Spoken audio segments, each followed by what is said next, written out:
Assalamualaikum warahmatullahi wabarakatuh. Kepada yang terhormat Bapak Ibu penguji UKIM PPG 2022, perkenalkan nama saya Ibrahim SPDI, Guru Akidah Akhlak kelas 10 MA Almasa Kalipanggrati Pasuruan, sekaligus peserta PPG dalam jabatan Angkatan 1 2022 Universitas Islam Negeri Sunan Ampel Surabaya. Pada hari ini, Senin 18 Juli 2022, saya akan melaksanakan praktek pembelajaran uji kinerja secara luring pada kelas 10 MA Almasa Kalipanggrati Pasuruan dengan materi menundukkan nafsu syahwat dan amarah dengan tazkiyatun nafsi. Berikut ini video praktek pembelajaran yang kami laksanakan. Terima kasih. Assalamualaikum warahmatullahi wabarakatuh.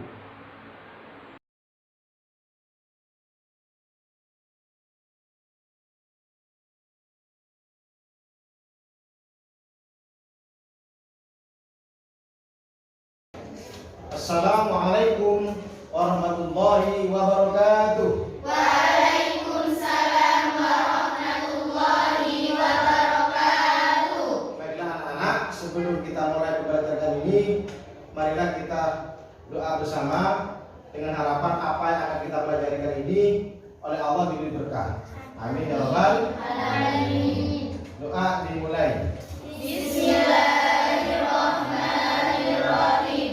Qala rabbi shrah li sadri wa yassir li amri wahlul 'uqdatam min lisani yafqahu qawli. Rabbana zidna ilman nafi'an wa amalan mutaqabbala wa rizqan wasi'an halalan thayyiban mubarakan li'ibadatillahi rabbil alamin. Allahumma aftah qulubana futuhal arifin. Allahumma aftah qulubana futuhal arifin. Allahumma aftah qulubana futuhal arifin birahmatika ya arhamar rahimin. Wa sallallahu ala sayyidina Muhammadin wa ala alihi wa sahbihi wa sallam. Walhamdulillahi rabbil alamin. Terima kasih. Mudah-mudahan diterima oleh Allah Subhanahu wa taala. Amin ya rabbal alamin. Baiklah anak-anak, siapa yang tidak hadir pada kali ini? Tidak ada. Alhamdulillah, hadir semua ya. Baiklah, gimana kabarnya anak-anak? Alhamdulillah, tetap sehat, tetap semangat. Alhamdulillah, luar biasa ya. Baiklah, kali ini kita akan membahas tentang kajiannya di situ mengkaji nafsu syahwat dan ghadab serta cara menundukkannya. Kemudian untuk pembelajaran kemarin di situ menjelaskan apa? Nafsu Islam wasati Wasatiyah. atau di situ Islam yang demokrat atau demokrasi. Kemudian di situ silakan dibuka guysnya. Tujuan pembelajaran kita kali ini itu adalah, coba dibaca satu apa? Memahami materi hakikat dan sifat dasar nafsu dengan baik. Ya, bentar. Kemudian Menjelaskan dalil terkait materi hakikat dan sifat dasar nafsu dengan baik. ya, kemudian Menyimpulkan materi hakikat dan sifat dasar nafsu dengan baik. ya, kemudian Menilai hakikat dan sifat dasar nafsu dengan baik. ya, yang terakhir Mengomunikasikan materi hakikat dan sifat dasar nafsu dengan baik. Itulah tujuan pembelajaran pada kali ini. Jadi kita itu harus paham nafsu di situ apa. Jadi anak-anak, nafsu itu ada apa, Pak? Ada dua. Nafsu itu ada Dua. satu, Nafsu syahwat. dua. Nafsu amarah. Itu yang akan kita bahas pada kali ini. Ini. Jadi mudah-mudahan kita itu diberi kemudahan, lancar, dan di situ dapat memahami yang akan kita pelajari. Kemudian, nah sekarang anak-anak silakan amati pada gambar ini. Di situ dapat gambar apa? Emosi. Marah. Ada mengenai emosi, marah. Nah, marah itu hubungannya dengan apa? Ada hubungannya dengan setan. Setan di situ apa? Terbuat dari makanya di situ orang yang marah itu adalah Setan. dikuasai oleh setan. Makanya di situ tidak boleh marah. Kenapa kok tidak boleh marah? Ada yang bisa jawab? Silakan. Tak apa-apa. Karena marah itu perbuatan yang tidak baik.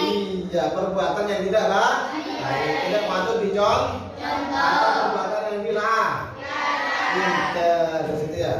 Kemudian di situ ada lagi gambar di sini diamati juga. Lah ini, silakan dibaca. 1, 2, 3.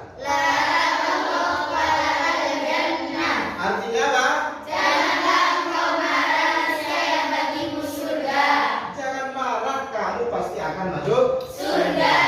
Dan itu marah itu akan dikuasai oleh setan. Kemudian di situ gambar yang kedua apa?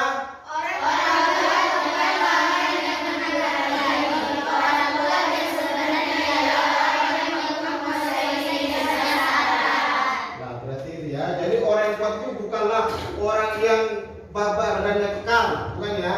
Jadi orang yang kuat itu bukanlah orang yang bisa mengangkat rumah atau mengangkat mobil, bukan itu ya. Tapi di sini adalah orang yang kuat itu apa? Menguasai dirinya saat marah. Itu baru dikatakan orang yang kuat. Ketika kita mau marah, ditahan. Nah, itu namanya kuat. Jadi bukan mengangkat rumah atau mengangkat gunung, nah. Bukan itu. Itu bukan orang yang kuat. Tapi hakikat kuat yang sejati atau sebenarnya orang yang kuat itu adalah menguasai dirinya saat marah.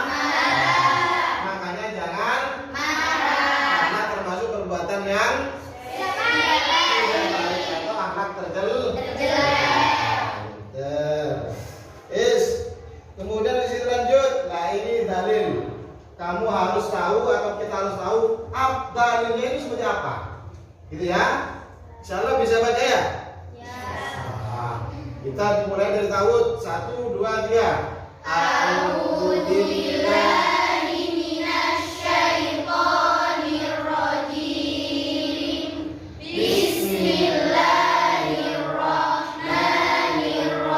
Bismillahirrahmanirrahim. Wabarri'u nafsi. Innan nafsa ammaratun bis-su'i illa ma rahima rabbi. Inna rabbi ghafurur rahim. Artinya Dan aku tidak menyatakan diriku bebas dari kesalahan, karena sesungguhnya nafsu itu selalu mendorong kepada kejahatan, kecuali nafsu yang diberi rahmat oleh Tuhanku. Sesungguhnya Tuhanku Maha Pengampun, Maha Penyayang. jadi di sini nafsu itu tidak akan lepas dari kita ya. Tidak akan lepas. Nafsu itu akan mengarahkan kejelekan. Ammaratun bisu, mengarahkan atau menetap pada kejelekan. Kecuali illa ma rahima, kecuali nafsu yang diberi rahmat oleh Allah, maka tidak akan tergoda. Makanya mudah-mudahan nafsu kita itu diberi rahmat oleh Allah. Amin ya rabbal alamin. Itu dari yang pertama. Dari yang kedua adalah langsung 1, 2, 3. Wasbir nafsaka ma'al ladina yad'una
nafsu itu seperti itu ya. Jadi kita harus sekuat tenaga untuk melawannya atau sekuat tenaga untuk tidak mengikutinya.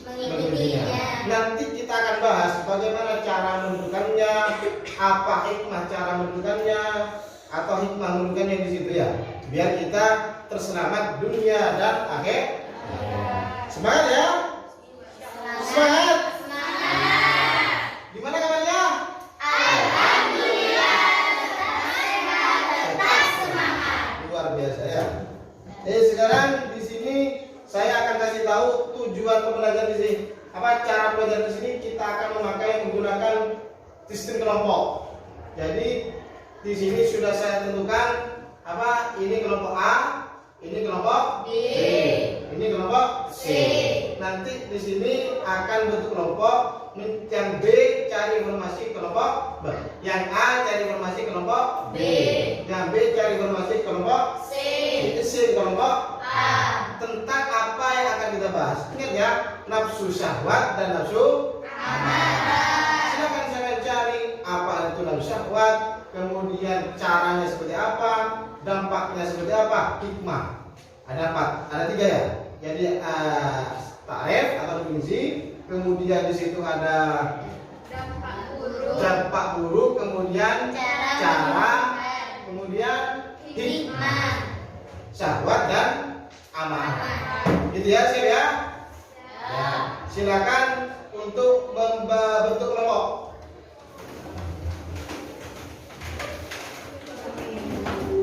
Kelompok. Gitu ya. Salah apa? Kemudian kelompok A cari kelompok B informasi. Kelompok A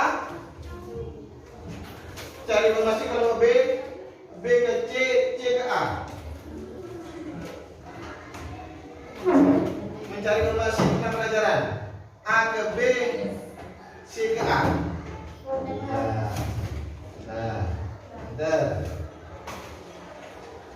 Seperti itu.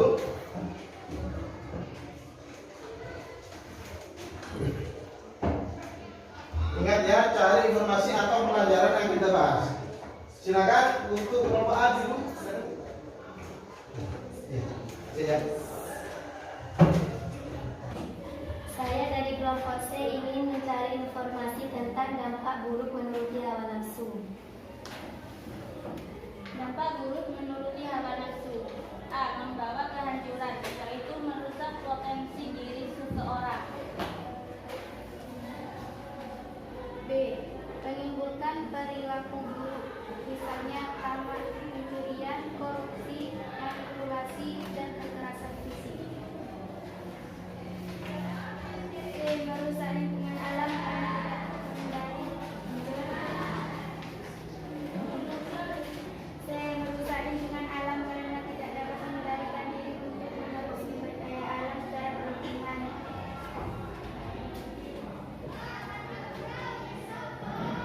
D. Mendatangkan kecelakaan dan kesulitan dalam hidup. D. Merusak komunikasi dan budaya.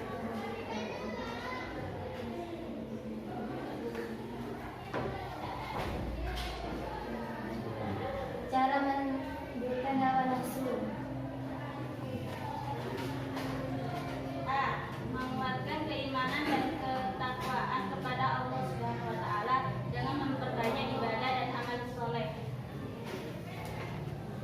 B. Menerangi diri dengan meningkatkan khauf kepada Allah Subhanahu wa taala. C. Berusaha melawan hawa nafsu secara bertahap.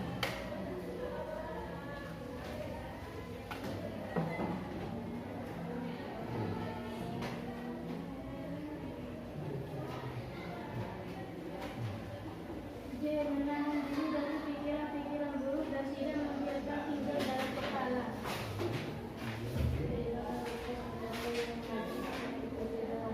Dari kelompok A ingin mencari informasi tentang hikmah menundukkan hawa nafsu.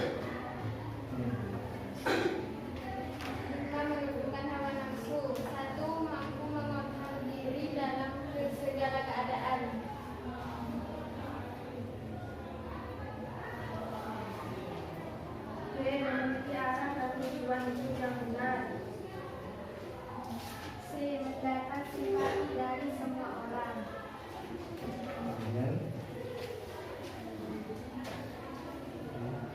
Melahirkan semangat untuk beribadah, beramal soleh, dan meraih kesuksesan. Terhindar dari perbuatan buruk dan maksiat.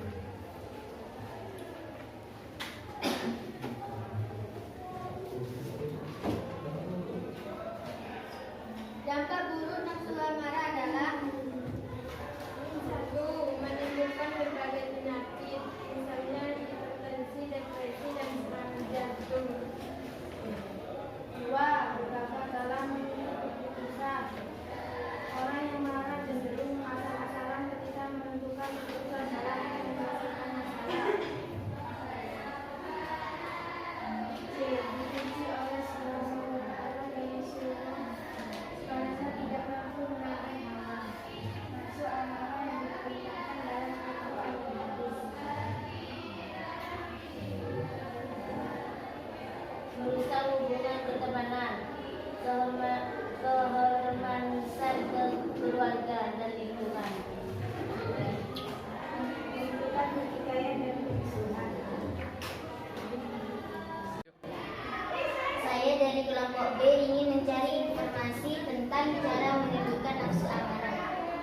Cara menundukkan nafsu amarah: A. Bersabar dengan permasalahan yang menimpa dan berpikir dengan kepala dingin dalam memutuskan suatu masalah.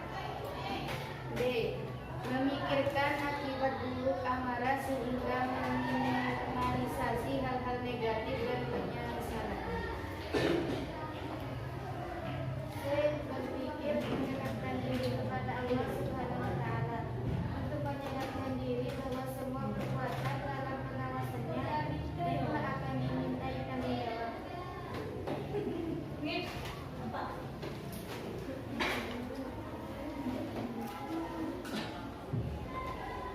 D. Ikhlas kepada Allah Subhanahu wa Ta'ala, memohon hidup agar terhindar dari permasalahan yang sulit dan dapat menimbulkan hawa nafsu amarahnya. E. Iyadah, yaitu melatih diri untuk menundukkan hawa nafsu amarah dengan beberapa cara. Ialah merupakan cara untuk melatih jiwa dan nafsu agar dapat melawan kecenderungan buruk. Lalu, hikmahnya seperti apa? Hikmah menundukkan nafsu amarah: A. Hati dan pikiran menjadi tenang dan tentram. B. Melahirkan sikap optimis dalam berbagai hal. C. Disukai Allah Subhanahu wa Ta'ala, Rasulullah, dan sesama manusia.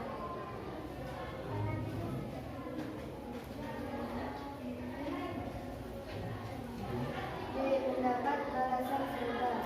E. Menghindari permusuhan dan pertikaian.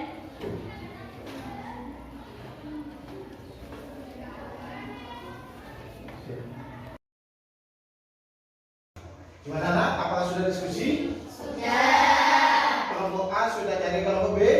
Masih? B ke kelompok C, C ke kelompok A. Siap ya? Kalau sudah selesai silakan kembali ke tempatnya. Untuk yang tetap kelompok.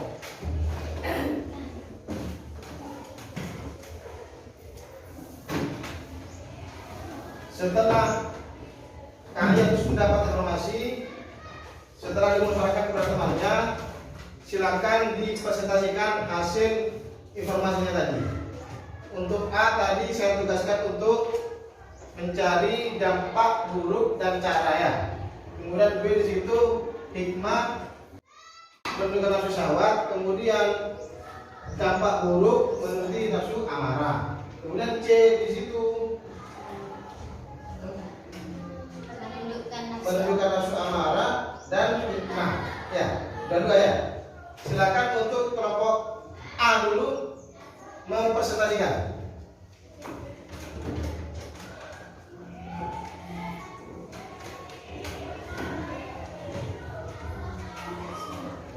Sini. Saya dari kelompok A ingin mendefinisikan hasil kelompok. Dampak buruk menuruni hawa nafsu: A. Membawa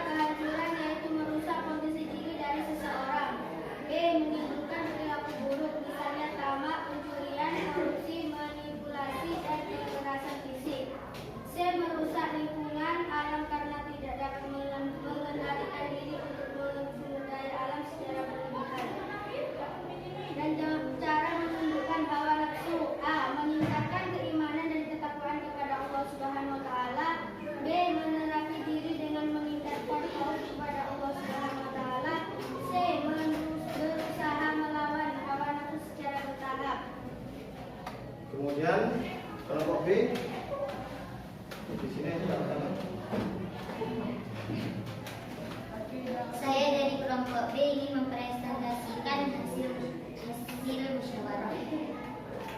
Hikmah menundukkan hawa nafsu. A. Mampu mengontrol diri dalam segala keadaan. B. Memiliki arah dan tujuan hidup yang benar. C. Mendapat simpati dari semua orang. D. Melahirkan semangat untuk beribadah, beramal soleh, dan meraih kesuksesan. D. Terhindar dari perbuatan buruk dan maksiat. Dampak buruk nafsu amarah. A. Menimbulkan berbagai penyakit, misalnya hipertensi, depresi, dan serangan jantung. B. Gegabah dalam menentukan keputusan. C. Dibenci oleh Allah Subhanahu wa Ta'ala. D. Merusak hubungan pertemanan. E. Menimbulkan pertikaian dan permusuhan. Terima kasih. Kemudian dari kelompok C, silakan di sini untuk mempresentasikan. Saya dari kelompok C ingin mempresentasikan hasil kelompok. Cara menumbuhkan nafsu amarah. A. Bersabar dengan permasalahan yang menimpa dan berpikir dengan kepala dingin dalam memutuskan suatu masalah. B. Memikirkan akibat buruk amarah sehingga meminimalisasi hal-hal negatif dan penyesalan. C. Berzikir, mendekatkan diri kepada Allah Subhanahu wa Ta'ala untuk menyadarkan diri bahwa semua perbuatan dalam pengawasannya dan kelak akan dimintai tanggungjawab. D. Berdoa kepada Allah Subhanahu wa Ta'ala. E. Riyadho, yaitu melatih diri untuk menundukkan hawa nafsu amarah dengan beberapa cara. F. Mujahadah, yaitu bersungguh-sungguh melawan ajakan-ajakan hawa nafsu. Hikmah menundukkan nafsu amarah. A. Hati dan pikiran menjadi tenang dan tentram. D. Melahirkan sikap optimis dalam berbagai hal. C. Disukai Allah Subhanahu wa Ta'ala, Rasulullah, dan sesama manusia. D. Mendapat balasan surga. E. Menghindari permusuhan dan pertikaian. F. Mendatangkan kebaikan, mempermudah urusan, dan memperlancar rezeki. Terima kasih. Baiklah, berarti sudah presentasi semuanya ya? Luar biasa. Tepuk tangan untuk kita semua. Baiklah, setelah kita menjelaskan tentang dampak buruk, cara, kemudian hikmah, nafsu amarah, dan nafsu syahwat, tentunya kita perlu kesimpulan. Kesimpulannya itu apa? Gitu ya. Jadi siapa yang berani untuk menyimpulkan? Ya silakan Jana disimpulkan. Maju ke depan biar jelas kena. Suaranya yang keras ya. Simpulannya seperti apa? Monggo.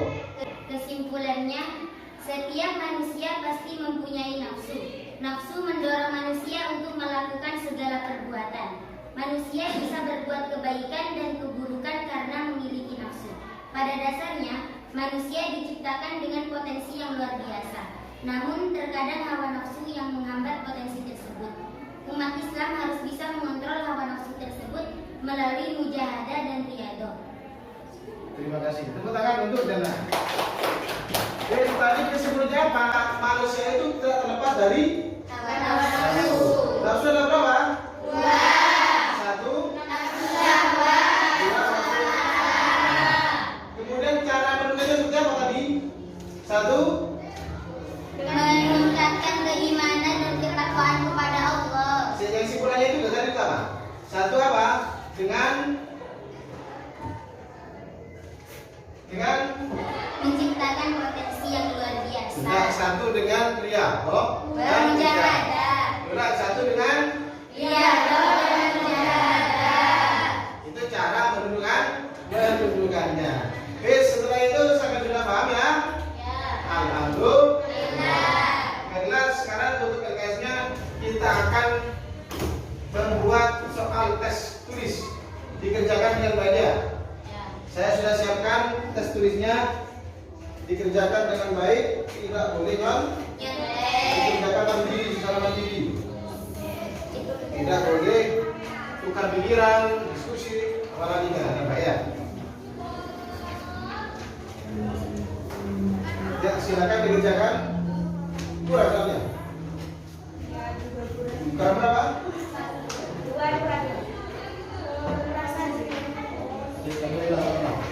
Silakan dikerjakan. Waktunya saya kasih waktu 20 menit. Dimulai dari sekarang. Dikerjakan dengan teliti harus mandiri, tidak boleh menyetek. Ya.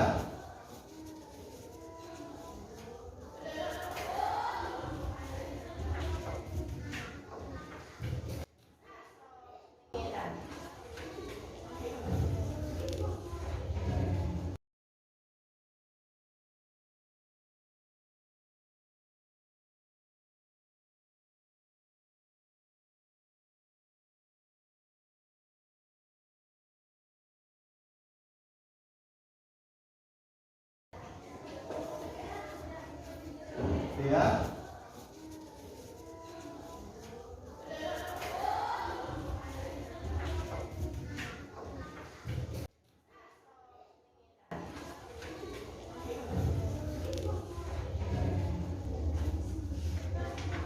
Baiklah, saya kira waktunya sudah cukup. Silakan soal yang setelah dikerjakan dikumpulkan.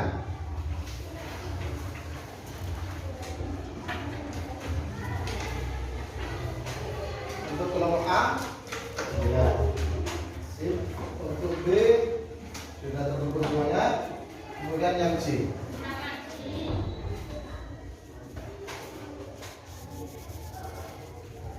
Baiklah, terima kasih. Alhamdulillah untuk pelajaran kali ini sudah selesai. Sebelumnya kita tutup dengan doa bersama-sama ya. Mudah-mudahan kita berjumpa lagi. Amin. Allahumma amin. Doa dimulai. Bismillahirrahmanirrahim. Rabbana anfa'na bima 'allamtana. Rabbi 'allimna alladhi yanfa'una. Rabbi fatihna wa fatih ahlana wa qarabati lana fi dinina. Subhanallah.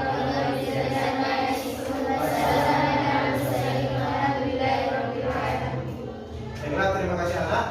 Jangan sampai kita putus asa. Selalu bilang Belajar. tetap semangat ya. Ya. Demikian soal dunia saya mohon maaf. Allahumma muwaffiq ila baik. Assalamualaikum warahmatullahi wabarakatuh. Waalaikumsalam.